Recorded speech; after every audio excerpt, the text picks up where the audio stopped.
I'm Brandon Rowe at George Street and Richmond Street East, and I've been here for less than an hour, and I've heard a symphony of car horns as people are just trying to get through their nightly commute. And it shouldn't come as a surprise.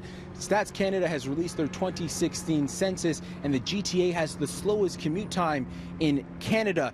The number of commuters overall is larger than 15.9 million in 2016, so one might think that's why it's taking people longer to get to work. Well, there's another interesting stat that has 680 News traffic specialist Dale Dahmer scratching his head. One of the things that I found really interesting was a study, or the release of statistics, that people are leaving later, a little later on average, to get to the destination.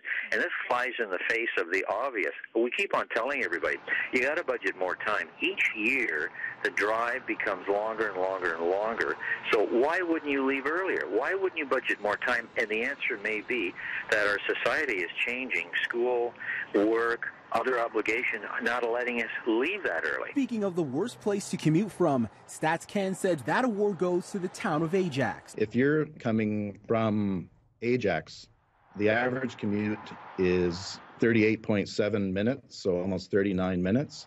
But if you're commuting into the city of Toronto, it's 39 minutes, so it's about the same as the commute for people from Ajax. Here's a breakdown of how people get to work in the Toronto area.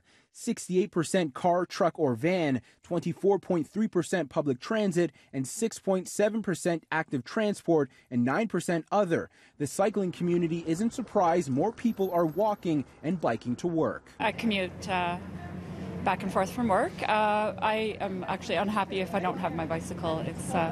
It's my way of getting around. So you're not surprised that more people are kind of trading in car and public transit for cycling?